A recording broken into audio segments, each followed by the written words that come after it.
But course. what are some fun ways, Coach, no, to introduce the concept of money? There's some that I know that's really magamit yun, no? Yeah. First, inyong para maanad ang bata about management, money management, and at the same time, it's fun, is magkuhan mo, play. No, play like sari-sari store. Baligya, no? Oh, baligya na. Day, pila man ni, nana. Para at least kay bawo sila. Unsa ang pag-manage sa kwarta?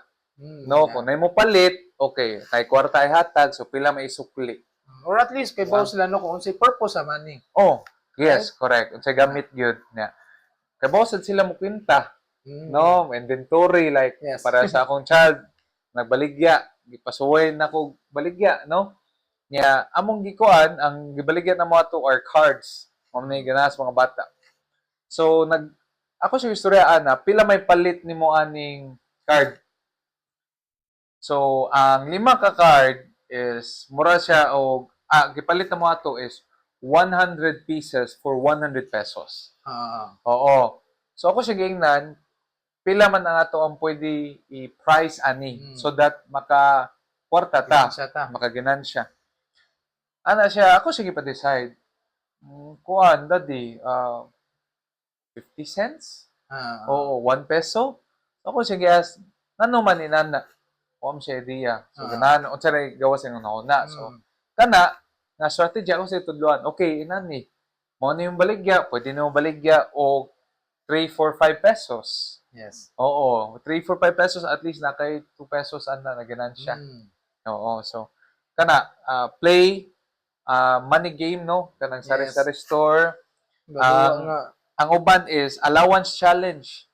Kana siya. Oo, ako ning i-apply sa akong daughter ang kanom no mga pilebaw nimo sa una.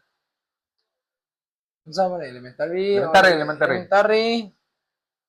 Biyahe man ta atog mag-tricycle man ta before. No? So, that was 15 pesos. 15 pesos. Okay. So, sa karon, kung gipabawon sa bata, wala na appeal ang pliti. Food ra gyud, no? 50 pesos per day.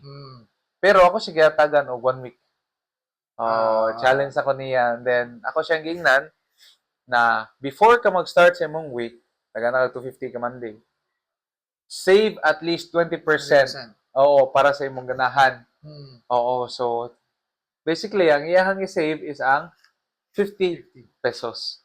Oo, so pwede na ninyo ma-apply sa inyong mga anak, no? Yes. Inyong allowance challenge. Next is savings and jar system. Yes. Nagi mga piggy bank. Piggy bank. Oo, pero may indicate na kini savings it's kini nga piggy bank savings ni. Kini emergency fund. Yes. Kini para duwa or unsa man. So specific imo jud anaron ang bata.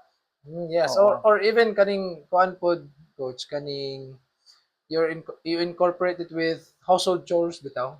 Oh, and that's okay. what uban gibuhat nang if hugas kas plato, you have certain amount for you to save. Ingana no, so for them ma-realize nila nga okay.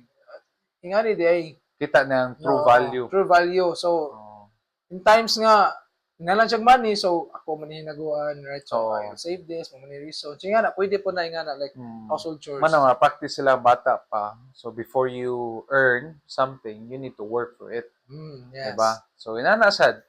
That is really true kanang tagaan nimo kuan kanang sana sweldo. Yes. No, kung manghugas og plato, bantay sa manghod. Yes. Kana pong kuan kada bitaw I know namjo bang parents sa palitan jud duaan no ingana but there are times kanto katong household chores nya makatigom siya come to the point nga dili na ako na ipagduaan. Save ko na lang ni. No, sometimes maabot silang una-una bang what if save na lang ko na dili na patuaan ingana. So ingana pod maka inject pod curiosity sa bata ba what if tigumo na ni ko ni money na ko. Ang importante mo gadana is ang habit. Ang habit, yes. Makuha nila. Di mo good perfect pero at least kanang makat-on sila since bata pa. Yeah.